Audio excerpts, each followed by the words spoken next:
નમસ્કાર દર્શક મિત્રો, હું છું રૂપલ લુણીજીયા. સંપૂર્ણ ન્યૂઝમાં આપનું સ્વાગત છે. ભાભર હાઈવે પર દરરોજના મોટા પ્રમાણમાં લીલા લાકડા ભરેલા ટ્રેક્ટરો નીકળે છે, પરંતુ તંત્રને કેમ દેખાતા નથી તેવા અનેક સવાલો ઉઠી રહ્યા છે. ભાભર શહેરમાં 10 કરતાં પણ વધારે 100 મિલો આવેલી છે. હજારો ટન લીલા લાકડાનું નિકંદન થઈ રહ્યું છે, પરંતુ તંત્રને આંખ આડા કાન કરતા જોવા મળી રહ્યા છે. બનાસકાંઠા સરહદી વિસ્તારમાં રણ નજીક આવેલું છે, ત્યારે સુઈગામ, ભાભર, વાવ, થરાદ, દિયોદર, કાંકરેજ તાલુકાઓના વિસ્તારોમાં નર્મદા કેનાલોમાં વર્ષ 2008થી પાણી આવતા હજારો લાખો વૃક્ષો લીલાછમ થયા હતા.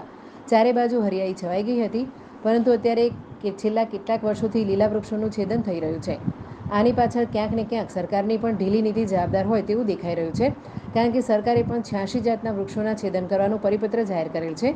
આવા પરિપત્રોની આડમાં મોટા પૂંજીપતિઓને હજારો 100 મિલો ઊભી કરી નાખી છે. ત્યારે લાખો લીલા વૃક્ષોનું છેદન કરાવી લાખોપતિમાંથી કરોડપતિ થવાની લાલચે પર્યાવરણ સાથે ચેડા થઈ રહ્યા છે. પરંતુ સરકાર ફોરેસ્ટ વિભાગમાં દર વર્ષે લાખો હજારો રૂપિયાની ગ્રાન્ટો ફાળવી વૃક્ષોની સલામતી અને પર્યાવરણના બચાવ માટે વાપરી રહી છે.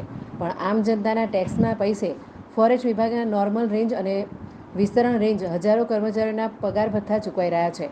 લાખો નર્સરીમાં વૃક્ષોનો ઉછેર કરવા પાણી, ખાતર, દવાઓ, બિયારણના ખર્ચો થઈ રહ્યા છે. બીજી બાજુ સ્વૈચ્છિક સંસ્થાઓ વૃક્ષો વાવી પર્યાવરણના બચાવવાના પ્રયત્નો કરી રહી છે. આ અતિ તાપમાન વૃક્ષ છેદનનું કારણ છે. તાપમાન વધવા અને ગરમીના કારણે રાજ્યમાં રોજેરોજ કેટલાક લોકો મૃત્યુ પામે છે, અને પક્ષીઓની એવી કેટલીય જાતિઓ આપણા વચ્ચેથી લુપ્ત થઈ રહી છે. ખરેખર આ લીલા વૃક્ષોનું છેદન થતું રહેશે તો આવનારા સમયમાં માણસ, પશુ પક્ષીઓનું શું થશે તે વિચારવાનું રહ્યું. સરકાર કોઈ નક્કર કાયદો લાવી આવી 100 મિલો પર લગામ કરશે કે પર્યાવરણ અને વૃક્ષોનું જતન કરે તેવું લોકમુખે ચર્ચાઈ રહ્યું છે.